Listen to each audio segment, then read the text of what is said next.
Hi guys. How my client cheaply made a kit car of the microcar P50 from my digital car body buck files. I used a 3D scan model of the P50 microcar. I work only with accurate 3D scan models, scale 1:1. After that I divided this 3D scan model into sections. The standard step between the main car buck sections 5 cm. Step for front and rear sections 5 cm. Then I saved a digital car body buck sections in JPEG and DXF format. This digital car body buck files need to print on a regular paper printer. You can use absolutely any paper printer. Or need to cut on a CNC or laser machine to obtain wooden car body buck sections.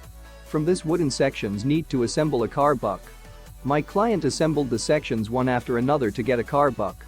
It's like Lego, but for men. Everyone can do it easily. Then the space between the sections need to fill with construction foam and the surface covered with construction putty.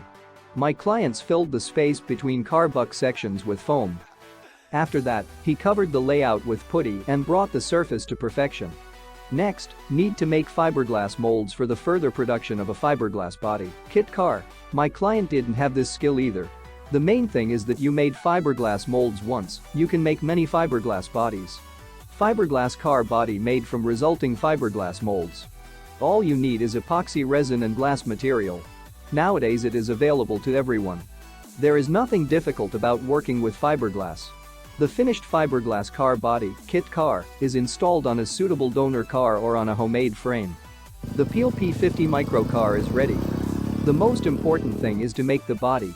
It's like Lego, but for men. Many of my clients make this without any experience. If you need digital car body buck files for self-building a P50 microcar yourself, then welcome.